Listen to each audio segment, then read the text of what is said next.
Bonjour à vous tous et bienvenue sur ce plateau de KTO pour notre rendez-vous hebdomadaire face aux chrétiens. Pendant ces semaines qui nous séparent de l'échéance présidentielle, nous recevons successivement tous les candidats à l'Élysée. Jean-Luc Mélenchon ayant décliné notre invitation, je suis heureux d'accueillir celle qui sera aujourd'hui son porte-parole, Pascale Néouannick, conseillère régionale d'Île-de-France et secrétaire nationale du Parti de gauche. Madame, bonjour. Bonjour. Avec moi pour vous interroger, des journalistes de médias chrétiens dans leur diversité, Antoine Fouché pour le quotidien La Croix. Bonjour. Louis Defresne pour Radio Notre-Dame. Bonjour. Et Benjamin Rosier pour le réseau de radio chrétienne RCF. Bonjour. Alors pour cette émission spéciale présidentielle, nous avons choisi quelques thèmes significatifs pour mieux cerner la politique que Jean-Luc Mélenchon entend mener s'il est élu, mais aussi quelle vision de la société il porte. Alors commençons par la politique. Le programme de Jean-Luc Mélenchon est particulièrement dense et riche de propositions multiples dans divers domaines. En effet, on le constate tous, mais ce que beaucoup d'observateurs constatent aussi, c'est qu'il se fait plutôt rapide sur le financement. Alors on pourra bien entendu, à votre guise, prendre un certain nombre d'exemples. Certes, il y a des contributions, il parle et propose des contributions sur les revenus financiers d'entreprises et des banques. Mais alors, sans trop recourir aux chiffres, ma première question d'ordre plutôt général, avant d'évoquer des exemples plus précis, est-ce que ces recettes sont suffisamment définies et est-ce qu'elles seront suffisantes, Pascale Néouannick? D'abord, vous me permettez juste une incise. Ce n'est pas le programme de Jean-Luc Mélenchon, c'est le programme du Front de gauche. C'est un collectif. Et d'ailleurs, dans nos meetings, on ne crie pas Jean-Luc Mélenchon. On a comme mot d'ordre résistance. Donc c'est un pluriel et je crois que même si Jean-Luc Mélenchon n'a pas pu, pour des raisons d'emploi du temps, venir, il aurait, je pense, très largement apprécié le débat avec vous. Quant aux questions de financement, nous, notre programme, il est précis. Et souvent, on nous interroge en nous disant est-ce que c'est possible? Oui, parce qu'on a déjà fait une analyse.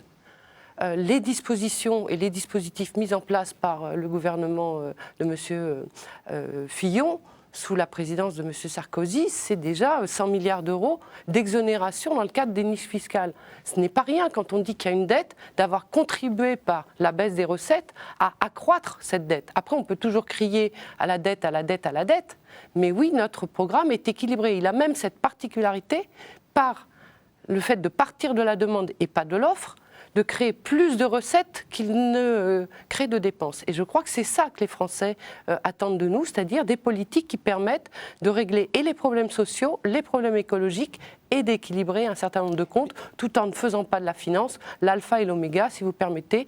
S'endetter pour acheter un appartement, tout le monde le comprend. S'endetter pour payer des services publics, c'est un enjeu de société et de civilisation. Mais toujours dans cette question de départ, et sans rentrer encore une fois dans les chiffres, quand on prend 3 exemples dans le programme de Jean-Luc Mélenchon et du Front de gauche, donc le revenu de remplacement adulte handicapé, par exemple, le remboursement à 100% des dépenses de santé ou la titularisation des 800 000 précaires dans la fonction publique, est-ce qu'il n'y a pas toujours une tentation pour un candidat comme Jean-Luc Mélenchon, qui avoue lui-même que ses chances sont réduites d'accéder à l'Élysée, est-ce qu'il n'y a pas une tentation d'augmenter les promesses en sachant qu'elles ont peu de chances d'être réalisées?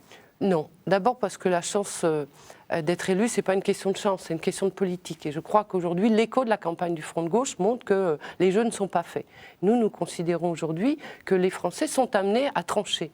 Et les propositions qu'on fait, notamment sur la fin de la précarisation dans la fonction publique, c'est en termes de coûts, les précaires sont payés. Le fait de les titulariser, pour une partie, changera effectivement leur salaire, mais pour un certain nombre d'entre eux, non. Donc ce n'est pas une mesure de coût, c'est une mesure de lisibilité et de fonction pour que ces personnes qui sont en situation de précarité puissent enfin accéder au logement, puissent enfin faire des plans sur l'avenir, là où on est tout le temps en train de se demander si demain on va renouveler son contrat. Donc c'est un des exemples où il ne faut pas tout d'un coup, j'ai envie de dire, faire peur avec ce qu'il n'y a surtout pas lieu d'avancer dans ces cadres-là. Benjamin Rosier pour RCF. Sur la question du nucléaire, et ça m'amènera à la question du chômage, au sein du Front de gauche, vous n'êtes pas d'accord entre les différentes formations politiques du Front de gauche. Vous appelez, dans le programme du Front de gauche, à un grand débat national pour les Français sur cette question. C'est quoi de votre part? C'est du réalisme parce qu'il y a une hausse du chômage actuellement? C'est vous vous dites, attention, il y a beaucoup d'emplois à la clé? On pense d'abord qu'il faut convaincre. Ce pays a fait le choix du nucléaire sans jamais avoir organisé de débat. On voit nos partenaires européens aujourd'hui organiser des référendums et trancher sur ces questions. Pourquoi les citoyens français ne seraient pas en mesure? Et nous avons besoin de ce débat. Le parti de gauche, on le sait, est partisan de la sortie programmée du nucléaire. Ce n'est pas le cas de l'ensemble des partenaires du Front de gauche. Mais c'est dans le débat citoyen qu'on construit la possibilité pour chacun de se faire une opinion. Et si le nucléaire est dangereux, alors il faut l'arrêter. Si le nucléaire, on considère qu'il n'est pas dangereux, alors il y a d'autres choix. Mais notre proposition de référendum, c'est justement de créer les conditions pour qu'on arrête d'infantiliser les citoyens sur un sujet aussi dramatique. Vous avez vu les dernières nouvelles sur Fukushima, on passe notre temps à découvrir toujours après coup que la situation est plus grave que ce qu'elle est annoncée. Arrêtons l'opacité en la matière, créons les conditions, parce que si, ce que je crois, il faut sortir du nucléaire, alors il faut le programmer pour justement pas mettre au pied du mur des employés qui demain se retrouveraient au chômage alors qu'on a besoin, par exemple, c'est notre proposition, de 100 centrales géothermiques, de géothermie profonde en France. Donc oui, il y a la possibilité, il y a des emplois. Antoine Fouché, La Croix. Dans le programme du Front de gauche, il est prévu de réduire les salaires de 1 à 20. Comment parvenir, l'échelle bien sûr, l'échelle des salaires, comment parvenir à réduire cette échelle et quel sort fiscal réservé aux plus hauts revenus? Alors vous avez là, j'ai envie de dire en la matière, une proposition qui est portée depuis très longtemps. Nous considérons qu'il faut d'un côté, en termes de réforme fiscale, créer des tranches supplémentaires, pas passer aujourd'hui on a 9 tranches, on pense qu'il faut passer à 14. La progressivité de l'impôt est une chose. Et puis dans les entreprises aujourd'hui, on l'a vu, les patrons du CAC 40 se sont augmentés de 33% pendant qu'ils expliquent qu'on ne peut pas augmenter les salaires de ceux qui travaillent, qui produisent la richesse.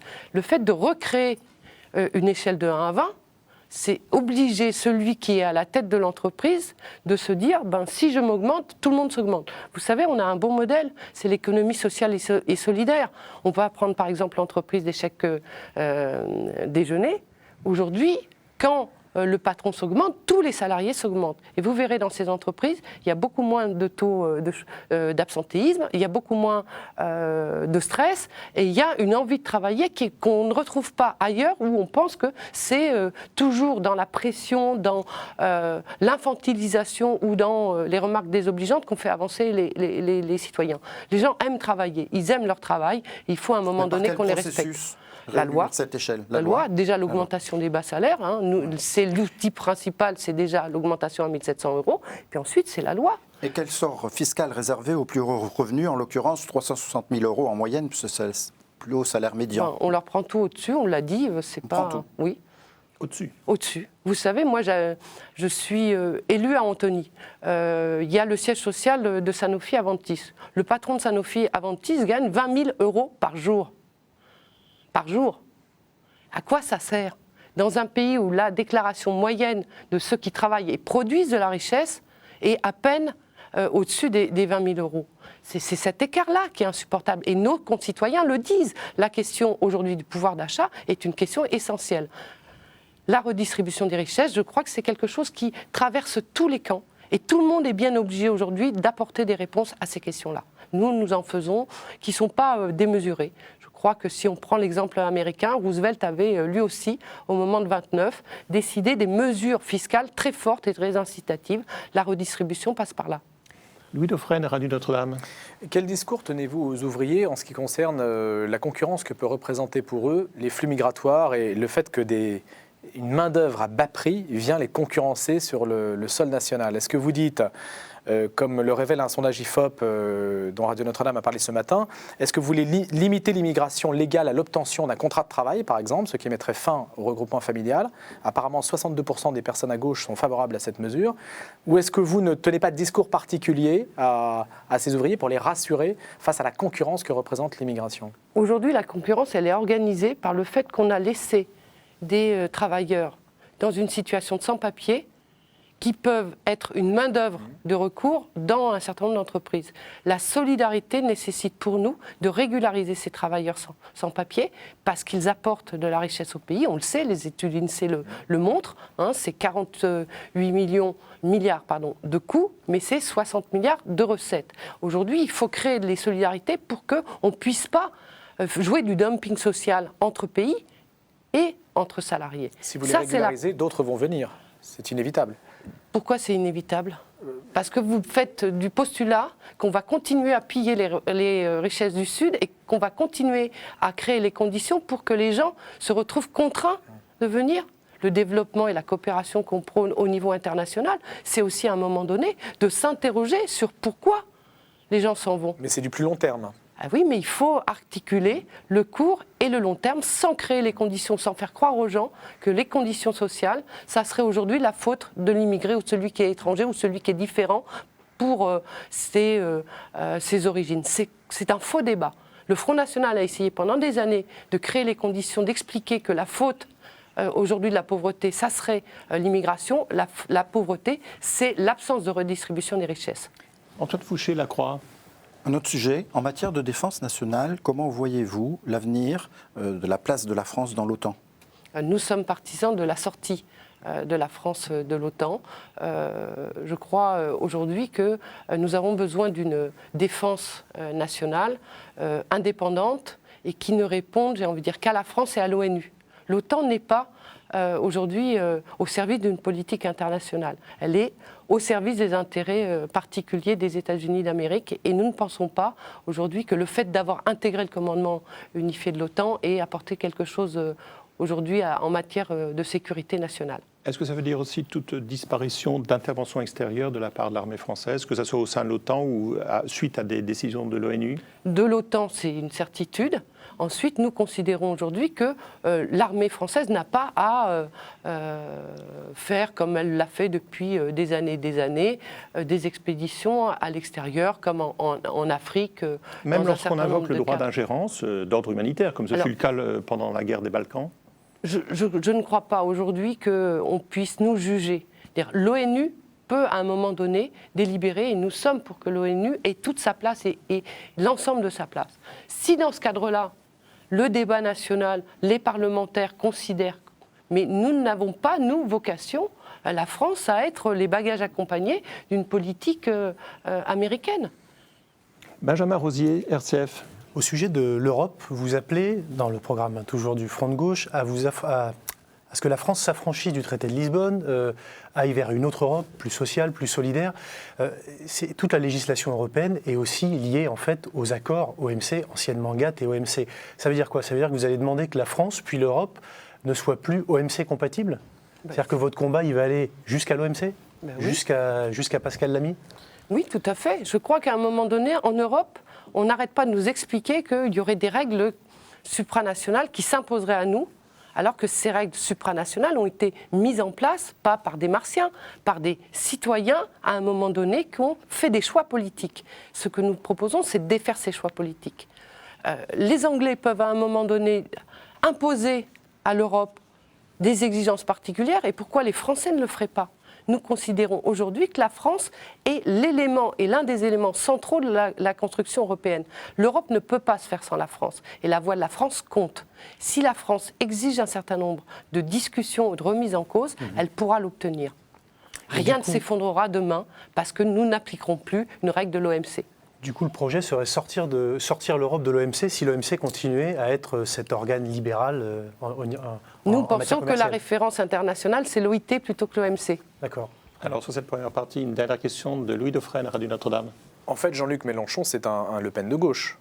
C'est ça. C'est une provocation. C'est une provocation que le FN dit la même chose. Hein. Je vous reconnais. Non, c'est pas vrai.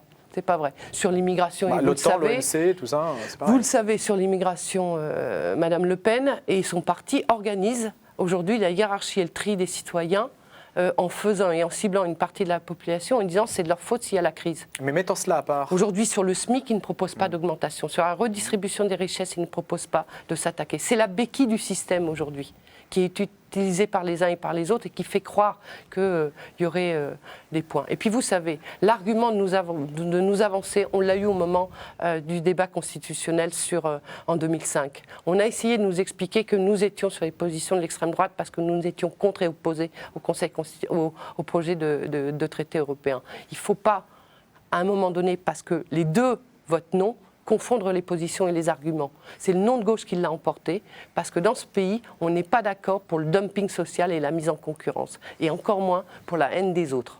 Pascal Néouannick, nous allons poursuivre cette émission en vous interrogeant bien entendu sur les questions de société, en poursuivant le temps d'une respiration.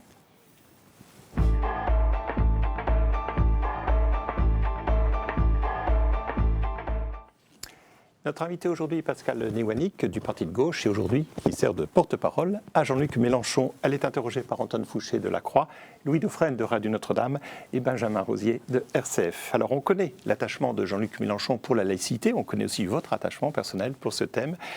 Une simple question pour démarrer cette deuxième partie, est-il, et donc êtes-vous, pour ou contre l'interdiction de tous les signes religieux dans les espaces publics ? Non. Non, c'est une confusion complète.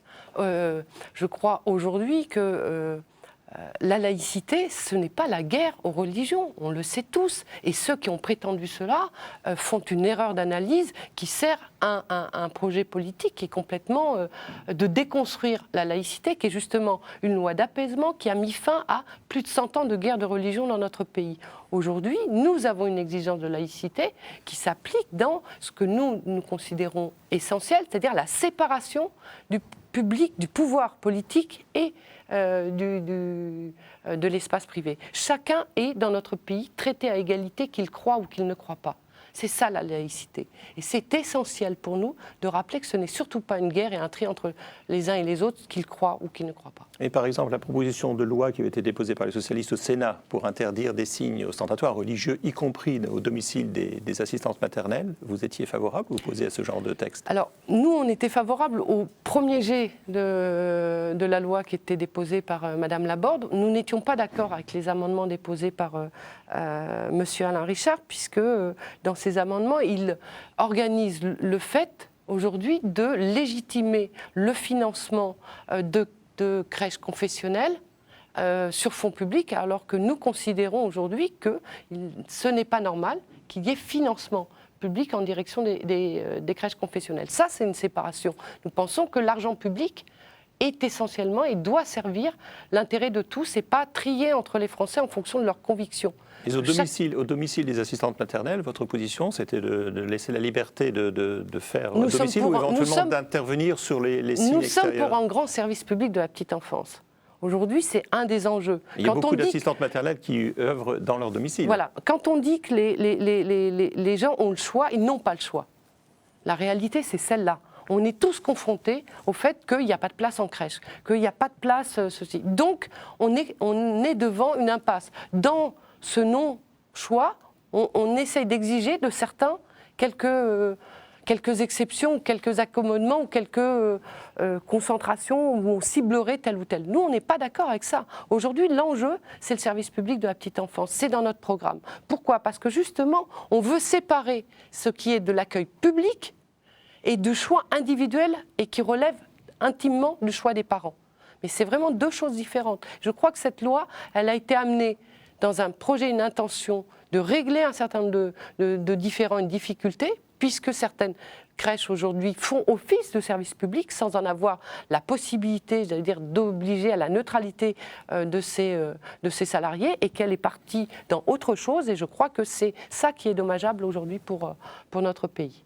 Antoine Fouché, La Croix. En matière d'éducation, êtes-vous favorable à un grand service public, unifié et laïque, et qui implique la suppression des subventions aux écoles privées ? Alors, dans l'interview que Jean-Luc Mélenchon a fait à La Vie, c'est vrai que c'est un... Il y a quelques semaines. Il y a quelques semaines, c'est un sujet qui nous tient à cœur aujourd'hui.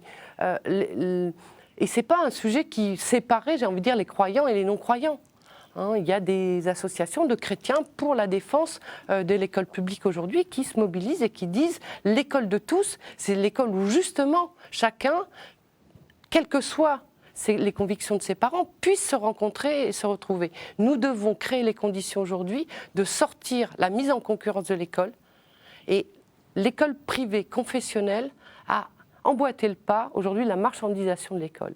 Et c'est ça qu'on dénonce en disant il faut un grand service public aujourd'hui qui ait les moyens de fonctionner. Moins il fonctionne, plus on dit il ne peut pas fonctionner, plus on crée les conditions de la mise en concurrence et plus certains pensent qu'ils vont faire leur développement sur un certain nombre de secteurs. Rappelons que dans ce pays, il y a plus de 500 communes où il n'y a pas d'école publique alors qu'il y a des écoles privées. Et moi, j'ai en souvenir un courrier du recteur du Maine-et-Loire qui a expliqué qu'il était contre l'ouverture d'un lycée public parce que ça faisait concurrence à un lycée privé. Dans quel monde vit-on si on est dans ce cadre-là? Mais l'espoir formulé par Jean-Luc Mélenchon dans cette interview, est-ce que ça signifie à école, selon le fameux terme de débat, à école privée, fonds privés? Écoutez, il y a plein de pays, je pense à l'Espagne, je pense à la Pologne, qui séparent effectivement. Les fonds publics ont une vertu, c'est celui de servir l'usage de tous. Je vais vous prendre un exemple sur la santé. Qu'est-ce que vous croyez plus juste? Que l'on puisse garantir à chacun de se soigner pour ensuite avoir le choix individuel de financer le culte que l'on souhaite, ou qu'on finance le culte, mais qu'on demande à ce citoyen de payer via les franchises, etc., le fait de renoncer à sa santé. Le service public, c'est justement permettre à tous d'être traités à égalité devant ces droits qui sont le droit au logement, le droit à la santé, le droit à l'école. Benjamin Rosier, RCF. Pour revenir sur l'éducation, vous défendez dans votre programme un plan de recrutement dans l'éducation nationale. Est-ce que vous pensez réellement que c'est un axe prioritaire pour lutter contre l'échec scolaire aujourd'hui, qui est important en France? Bien sûr, il faut recréer les conditions d'une école de la République, une école pour tous.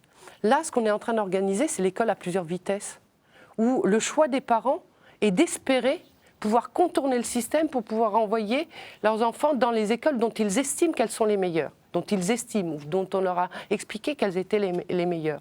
Or, la République, au moment où elle a mis en place l'école pour tous, elle l'a mis en place partout.